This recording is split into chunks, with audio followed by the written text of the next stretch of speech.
Bonsoir à tous, bienvenue sur votre chaîne préférée Tamashek TV, notamment sur votre émission préférée Real Idée. L'Association des élèves étudiants stagiaires maliens résidant au Sénégal s'est donné comme objectif de promouvoir la cohésion et l'entente au sein de cette association justement. Et ils ont décidé d'accompagner un accompagnement pédagogique, notamment pour les élèves et étudiants qui ont des difficultés dans leurs classes respectives.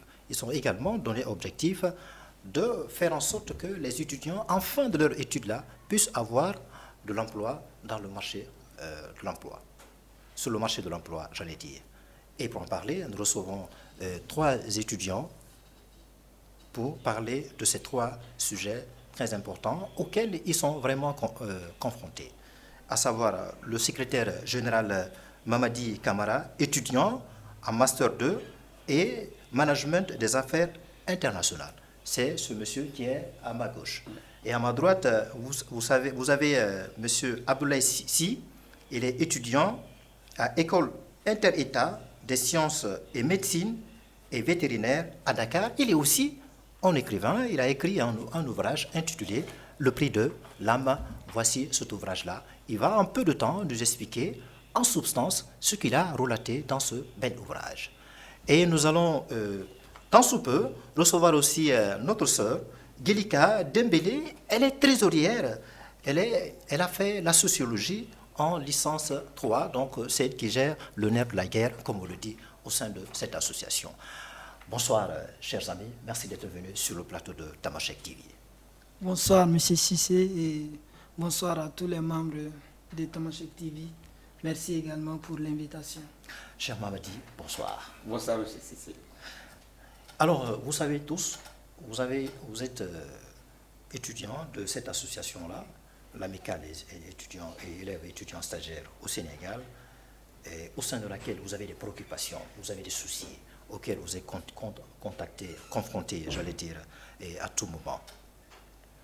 Mais la priorité d'abord, il me semblerait qu'il n'y a pas d'entente, il n'y a pas que de cohésion au sein de cette association. Lorsque, chaque fois que vous prenez l'initiative d'organiser une cérémonie, ou bien un casting, un défilé de mode, vous avez du mal à vous convaincre à son sein pour que la cotisation puisse sortir. Alors, comment il faut faire pour convaincre les uns et les autres pour s'entendre autour de l'essentiel? Bon, je vous remercie, c'est une bonne question. Bon, primo, comme notre devise le dit, unis nous bâtissons. Donc, tout récemment, on vient de prendre les fonctions et puis au sein de l'association, on a vu que les choses, les membres commencent à s'écarter. Donc, c'est ce fléau qu'on a remarqué. Et puis, maintenant, en tant que nouveau bureau, puisque nous venons d'être élus, il y a un mois de cela, le 3 mars, donc on a comme politique de nous approcher au niveau de chaque association FI. Comme vous le savez, l'association des étudiants et élèves stagiaires du Mali, c'est l'association mère. Donc au sein de l'association mère, on a des associations FI. Donc on va s'associer à ces différentes associations. Donc à travers ces réseaux-là, pour consolider ces liens qui étaient disparus au fait. Donc afin d'avoir une association pérenne qui dure. Donc je pense que... Alors, M. Abdoulaye, si vous venez de mettre la main sur un problème très important, vous vous apercevez qu'il y a certains étudiants qui s'écartent de l'association, donc il y a un souci. Quelle est l'origine de ça? Bon, comme origine, on dirait ça vient du point de vue que les gens n'ont pas bien saisi, n'ont pas bien compris le but de l'association en fait. Okay. Donc ils pensent que l'association, quand on vient, premièrement on vient à l'étranger, donc du point de vue de la vie familiale, c'est difficile, surtout l'insertion. Donc ils se sont dit qu'ils vont rester réduits à leur côté là-bas. Donc maintenant, l'association essaie tous de leur donner confiance au fait. Donc je pense qu'avec ça, et puis bon. Monsieur Mamadi, vous Oui, qui êtes oui, secrétaire là, Exactement. monsieur Si vient de dire qu'il y a encore des étudiants Oui. au sein de cette association qui sont réticents, qui n'arrivent pas à s'imprégner de l'objectif qui est assigné. Alors il dit qu'il n'y a pas une communication. S'il y a une communication, les gens n'arrivent pas à comprendre. Et vous qui êtes secrétaire, comment il faut faire pour convaincre les uns des autres à s'articuler autour de l'essentiel? Exactement, merci pour la question. C'est une excellente question dont nous avons mûrement réfléchi afin d'expliquer les différents mots qui expliquent ces phénomènes-là. Et effectivement, si avant les gens ils étaient motivés par l'association parce qu'il y avait de l'enthousiasme, en fait, ils étaient enthousiasmés. Et là, les gens venaient ici à l'étranger étant mûris.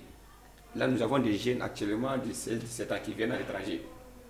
Donc, les parents jouent un rôle de protection. Les parents jouent un rôle de protection. Donc, ce n'est pas comme avant où un étudiant, en quittant le Mali, était déjà mûr mentalement, était prêt à l'aventure. Là, nous avons affaire avec des jeunes très jeunes. La moyenne d'âge, c'est autour de 17 ans. Okay. Les étudiants de 17 ans, donc les parents, avant de venir, les parents ont décidé déjà de les protéger. Tel est le rôle du parent. Donc maintenant, comment faire maintenant pour, comment on appelle, les accompagner et convaincre leurs parents que oui, on peut évoluer dans la vie associative tout en étant sur la route de la réussite. Être en association, être actif dans l'association n'est pas synonyme forcément d'abandonner l'école ou bien doubler ses objectifs. Maintenant, revenons au niveau de la communication. Comme l'a soulevé M. Abdoulaye, l'association des élèves étudiants maliens et stagiaires maliens au Sénégal est l'association mère, au sein duquel nous avons des associations filles. Dans mon école, moi-même, je suis le président de l'association des étudiants maliens au sein de l'AFIE. Donc nous avons créé un groupe où on a nommé le groupe des présidents d'antenne, où chaque président de différentes écoles, chaque présidente de différentes communautés maliennes dans les différentes écoles siège dans ce groupe-là. C'est pour que lorsque l'association mère va avoir des programmes à communiquer, les associations filles aussi vont relayer ces programmes ou ces communications auprès de leurs étudiants. Là, la communication elle est plus fluide. Nous voulons faire vraiment de la communication one-to-one, mais là, on part sur le fait du one-to-many.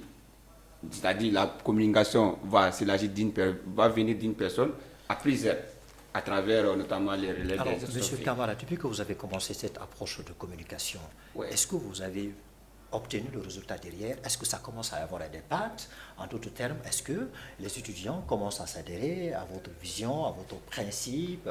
Et voilà. Exactement. Monsieur Si a oublié de souligner un point. Nous avons commencé il y a 6 mois de cela déjà, mais c'était la période transitoire. Déjà, il faut savoir que le mandat c'était du 1er janvier au 31 décembre. Donc, mais à cause de la Covid-19, le calendrier s'était un peu mélangé. Donc, nous, on a assuré l'intérim de 6 mois. Donc, après, on s'est représenté en tant que candidat. Maintenant, nous sommes élus en tant que bureau actuel, bureau exécutif. Lors de la provisoire ou officiel? Officiel. D'accord. Après la période transitoire, nous avons bâti campagne et nous avons gagné gain de cause. Là, actuellement, nous sommes élus officiellement pour 1 an. D'accord. Déjà, la communication commence à porter fruit.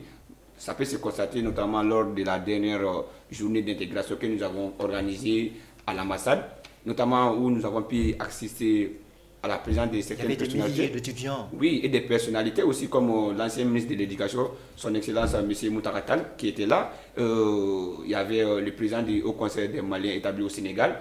Il y avait le président de la communauté, de l'association des transitaires maliens au Sénégal. Et il y avait beaucoup de parents aussi. Ça, c'était une réussite. Tout le monde a félicité. L'événement, la cérémonie fut vraiment une excellente réussite. Et nous sommes fiers. Mais où se trouve exactement le problème? Cependant, le problème persiste là. Il y a des étudiants, quand même, qui sont réticents, qui refusent, ou bien n'ayant pas compris votre philosophie. Donc, ils sont un peu réticents à vouloir rester avec vous. Exactement. Comme je disais, le problème, déjà, c'est si on doit faire une analyse, on doit le faire en amont. Je pense que la semaine passée, notre président était sur le plateau, il avait parlé de la dissolution de l'AEM, l'association mère des étudiants qui est au Mali déjà. Donc, les parents et les étudiants, certains étudiants qui sont là, ont déjà une mauvaise image de l'association estudiantine malienne. Okay. Ça, c'était depuis au Bercail. Donc, venant ici à Dakar, la plupart se disent que, bon, finalement, peut-être c'est la même association, c'est une continuité, alors que c'est différent. Nous sommes une association qui est complètement autonome. Vous ne voyez pas que quand les parents ont telle réaction-là, vous ne trouvez pas que c'est une réaction qui est légitime? Ils ont un souci pour leurs enfants, surtout que ce sont des enfants qui ne connaissent pas Dakar, qui ne connaissent pas comment ça se passe ici. Donc, ils ont besoin à ce que leurs enfants puissent s'intégrer normalement. Et vous, c'est à vous de leur tenir une communication rassurante. Est-ce que vous avez essayé de travailler dans ce sens-là? Exactement. Déjà, les parents, il faut savoir que c'est leur rôle. Un parent doit jouer un rôle de protecteur. Il doit protéger son enfant. C'est tout à fait légitime. Là, sur le point, on est d'accord. Le fait de le convaincre, déjà, nous avons entamé un processus. Le processus, c'est quoi? Déjà, les écoles partenaires, comme le groupe CIPDECO dont nous sommes partenaires, il y a le groupe ACCM, et il y a d'autres écoles aussi partenaires dont je vais taire le nom. Et en venant, on les accompagne. Depuis que l'étudiant est au Mali, il a la possibilité de tout savoir sur son école. L'étudiant en question, il nous donne le numéro de ses parents. Nous, de notre côté, on va mettre en relation les parents et les responsables de l'école. Donc, avant de venir, les parents, il est déjà convaincu, il est soulagé. Au moins, il sait là où son fils ou son enfant, précisément, va étudier. Je pense que c'est l'un des moyens les plus convaincants pour rassurer un parent. Très bien. Alors, vous êtes secrétaire au niveau de la pédagogie, il vient de le dire. Ils ont trouvé une approche pour instaurer un pont entre les parents et les écoles. Exactement. Pour que les parents soient rassurés que l'école où vos enfants partent, c'est une très bonne école, ils peuvent recevoir une très bonne formation, donc n'ayez aucun souci. Alors, une autre question la plus importante aujourd'hui, comment justement il faut faire pour accompagner, pour offrir un accompagnement pédagogique, un accompagnement scolaire et universitaire, justement à ces élèves et étudiants-là qui sont dans votre association? Voilà. Bon, afin d'inclure le programme pédagogique, comme en tant que chargé des affaires pédagogiques, maintenant nous allons mettre en place, ou bien même on a commencé à mettre en place des ateliers de formation, puisque c'est notre but initial ici. Donc, comme l'a si bien dit Cheikh Anta Diop, armons-nous des sens jusqu'aux dents. Donc là, nous sommes ceux qui sont venus, on essaye de les... Cet atelier vient de s'ouvrir. Bon, ça c'est en cours, mais actuellement nous sommes en train de travailler sur les concours entre interfac ou interécole. Maintenant, là, à ce niveau, on va créer une sorte de lien, de cohésion entre nous, maintenant pour sortir. Maintenant, tout en se basant ou en se focalisant sur la formation avec des formateurs spécialisés, qualifiés. Et donc, c'est cette technique qu'on a mis en place pour oui, cet atelier de formation, peut-être à son sein, il y a une espèce de jeu, mais parallèlement à ça, est-ce qu'il arrive à un moment que les étudiants, surtout les étudiants ayant des difficultés en classe, et aussi les élèves, vous contactez, vous dites, monsieur, si nous avons des difficultés, est-ce qu'il n'est pas important d'organiser une animation pédagogique en renforcement des cours pour les aider à compenser les lacunes auxquelles ils sont confrontés en classe? Oui, exactement. C'est le but même de ces formations, c'est de les accompagner au fait. Donc, quand tu parles de formation, tu te dis de te former. Cet accompagnement-là, est-ce que vous l'avez commencé en tant que responsable pédagogique? Oui, on a commencé à le faire avec l'établissement. Surtout, c'est une association mère et puis on a besoin de plusieurs étudiants aussi. Donc pour constituer au niveau, par exemple au niveau de ma cellule, donc on a mis en place chaque membre au niveau des différentes écoles maintenant pour former le groupe ma cellule. Et ce type de formation, est-ce que les étudiants s'y adhèrent? Bon, tout récemment, il y a en période de transition, on avait fait une formation en anglais, mais malheureusement, on n'a pas eu beaucoup de candidats. Il y avait peu de personnes pour y participer, alors que c'était gratuit. Alors ceux qui y participent, est-ce que vous commencez d'ores et déjà à voir le résultat? Est-ce qu'ils sont satisfaits? Ceux qui ont participé, bon, on peut dire qu'ils sont satisfaits, puisque c'était une formation en anglais. Et vous pensez que c'est une très bonne approche Oui, sur le plan Qui peut donner un résultat, un un résultat, produit à long terme? oui, je pense.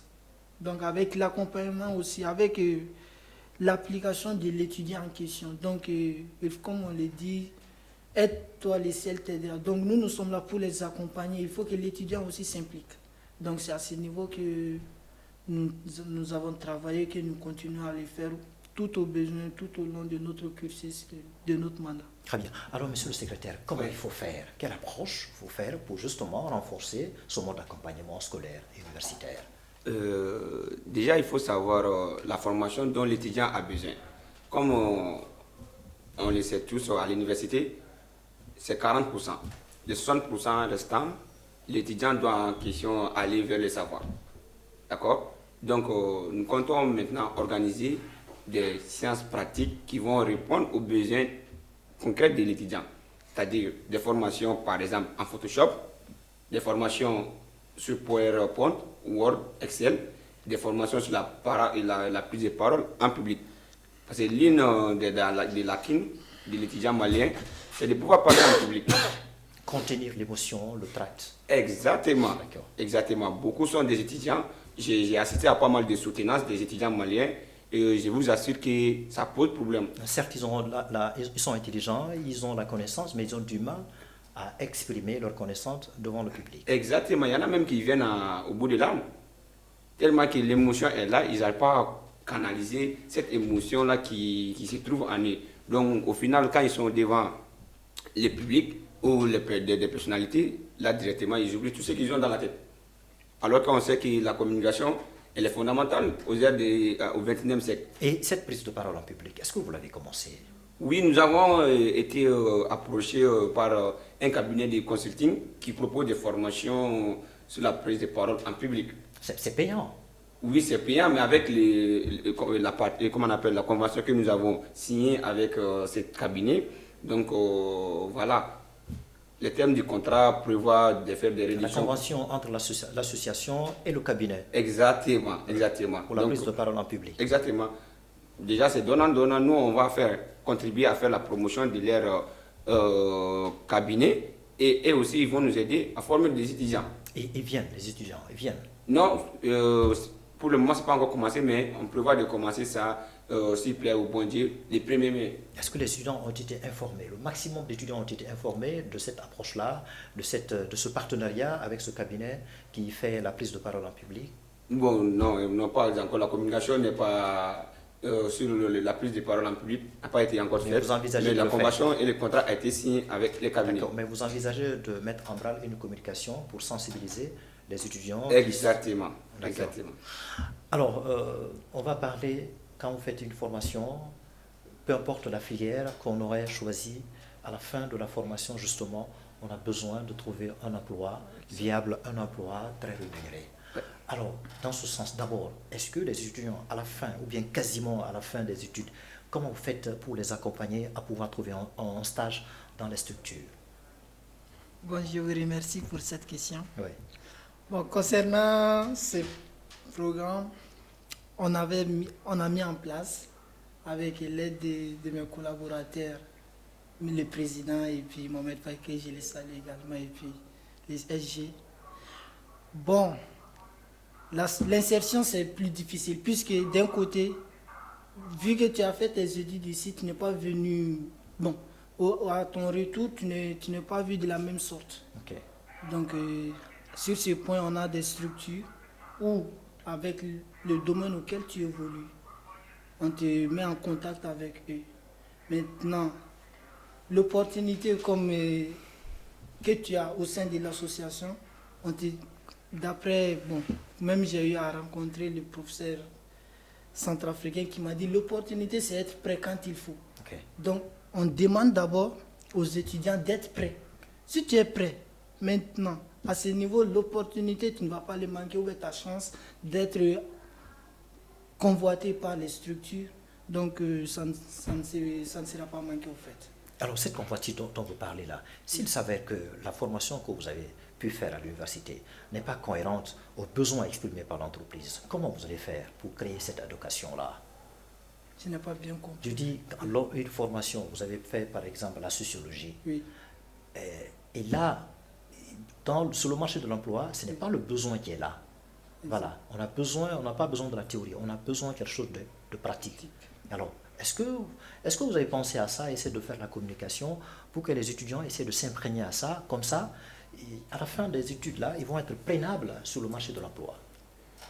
Oui, bon, comme le dit, c'est le choix au fait. Si Ouais. j'ai bien compris votre question, Oui. c'est le choix de l'étudiant qui le pousse. Et actuellement, on sait que nous sommes au XXIe siècle, c'est un monde digital. Donc, tout envers les. Est-ce que dans la foulée, est-ce que vous avez créé des moyens secrétaires? Est-ce que vous Oui. avez essayé de, comme vous l'avez fait par rapport à la prise de parole en public, est-ce que vous avez essayé de nouer un partenariat, essayer de solliciter une structure? Vous savez que la structure-là, elle est censée prendre nos amis étudiants en stage ou bien même les prendre pour l'emploi. Oui, sur ce côté de l'employabilité, nous étions en contact, et sommes tous en pleine discussion avec l'Agence pour la promotion de l'emploi au Mali, API. Donc la délégation, elle s'était même déplacée. On a tenu une réunion au sein du groupe ISM Institut Mandiba. Donc ils ont été en contact des étudiants. Ils nous ont demandé s'il y avait des étudiants qui étaient porteurs de projets, de venir expliquer leurs projets. Et une fois que ces projets ont été expliqués et tout, ces étudiants en question sont retournés, et la délégation elle est retournée au Mali. Donc maintenant, elle doit nous faire un retour par rapport à ça, au projet sélectionné. Alors, d'ores et déjà, vous avez pu quand même aider certains étudiants à trouver de l'emploi à travers vos démarches? Est-ce que ça arrivait à un étudiant à partir de votre association de trouver un emploi? Est-ce que vous avez pu aider un étudiant à trouver un emploi ou bien un stage? Oui, ce côté-là, en fait, il faut savoir que nous voulons mettre en place. C'est en réflexion. Non, c'est déjà si c'est là, mais c'est pas officiel. Ok. Déjà, un étudiant peut aider son camarade. J'ai pas mal d'amis par exemple, je suis comptable, je travaille dans un cabinet d'expertise. S'il y a un poste vacant, je fais appel à mon frère de l'association, il vient postuler pour le poste. Il y a ces choses qui se passent très fréquemment dans l'association, mais on va dire que c'est de manière officieuse et non officielle. Donc officiellement, pour vraiment concrétiser et puis miser sur cette approche-là, l'idéal maintenant c'est de créer un résultat en fait, avec notamment les anciens, les nouveaux et puis ceux qui sont en besoin. Dans nous travaillons sur ça qu'on avait appelé les guides de l'étudiant. C'est un projet qu'on a élaboré et qui va bientôt voir le jour, qui va permettre aux différents membres de postuler et puis de dire ce qu'ils ont suivi comme formation. Ça va les permettre maintenant aux autres membres de la communauté de voir, ah, aujourd'hui j'ai un poste vacant, j'ai fait appel à une sœur ou à un frère qui a fait la même formation. Alors, dans la foulée, est-ce qu'il y a des Maliens, à la fin de la formation, souhaitent rentrer au Mali pour servir la nation? Oui, oui, il y a pas mal d'étudiants maliens, la plupart même souhaitent rentrer et puis ils finissent, ils rentrent au Mali. Sauf les plus chanceux ou ceux qui désirent rester à Dakar, continuent à travailler. D'accord. Alors, je reviens, vous avez écrit cet ouvrage, ce bel ouvrage intitulé Le prix de l'âme. Oui. Alors, je ne sais pas date à laquelle vous l'avez écrit. Alors, en substance, qu'est-ce que vous avez pu relater dans cet ouvrage? Les prix de l'âme, c'est un roman, c'est un polar, autrement dit un roman policier. Ok. Donc c'est à base d'un cauchemar. Ok. Donc c'est du réel et puis ça parle des deux hommes au fait qui ébranlent une ville suite à l'arrestation d'une meurtrière qui est ZM. Et puis les chefs du clan tentent l'impossible pour libérer sa fiancée, mais malheureusement les choses se dérapent. Et puis ainsi de suite jusqu'à ce que, comme on l'a dit, donner c'est recevoir.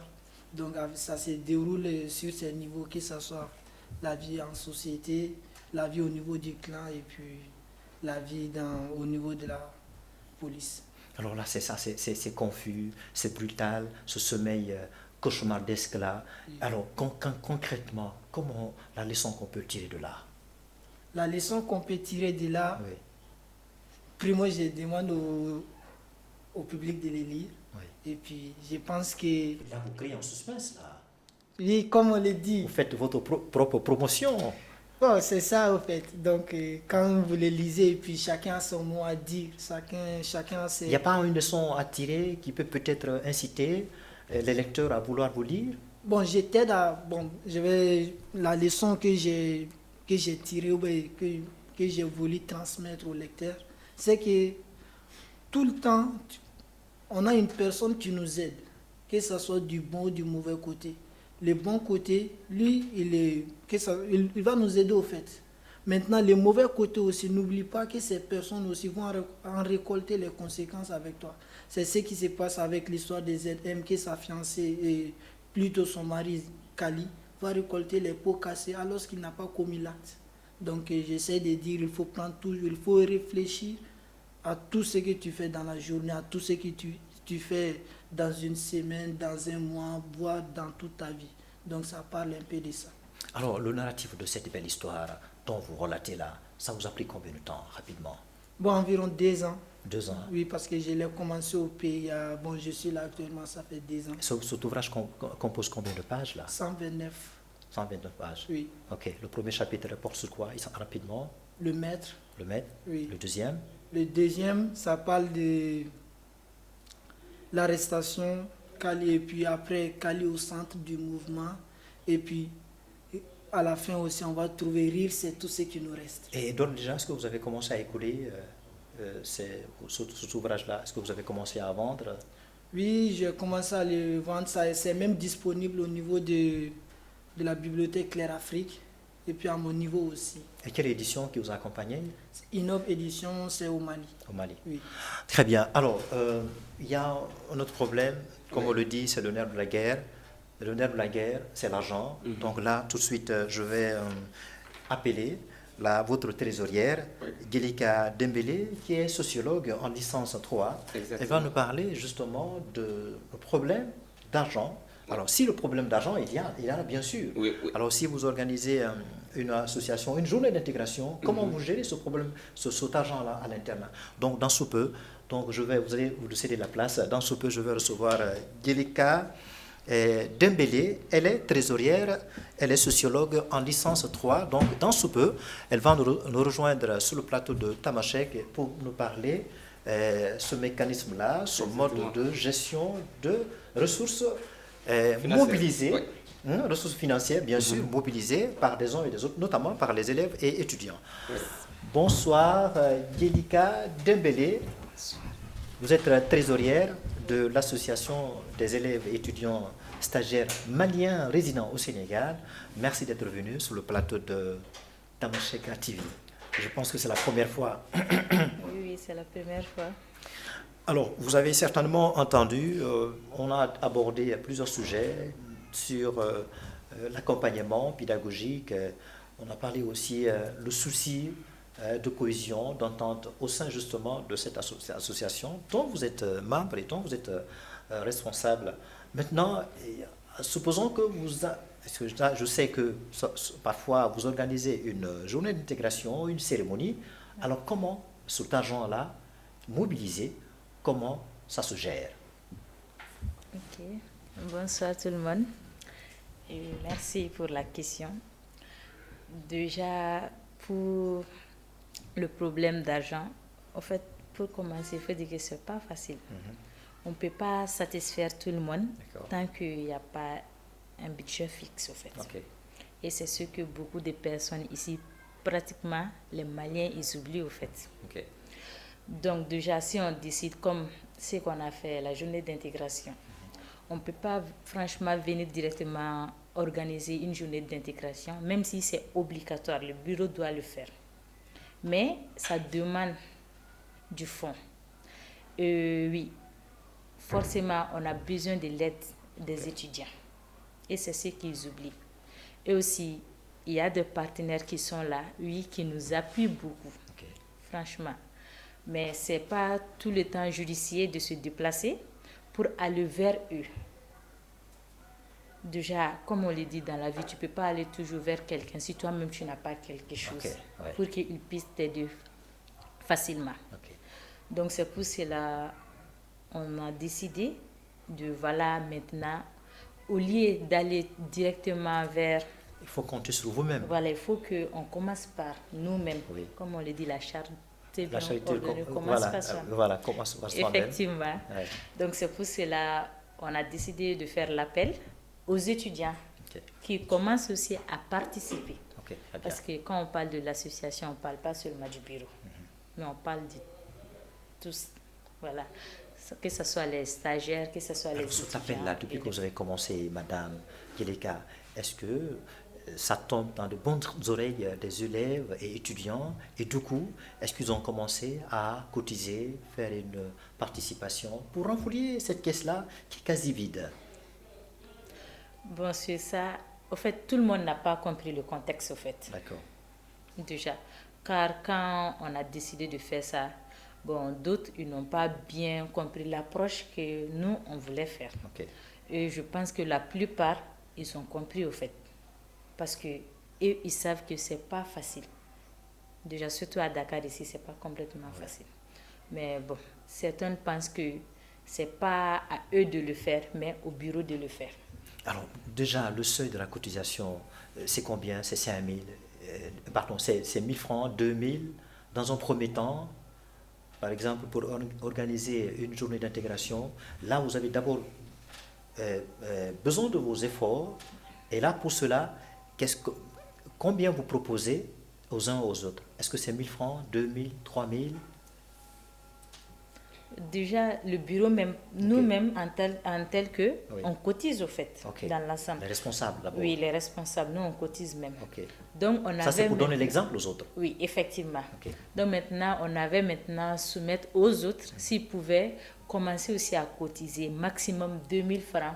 Ou si tu en as, même si c'est 1 000 francs, l'essentiel, c'est de participer. Parce que tu ne peux pas décider sur la poche de quelqu'un.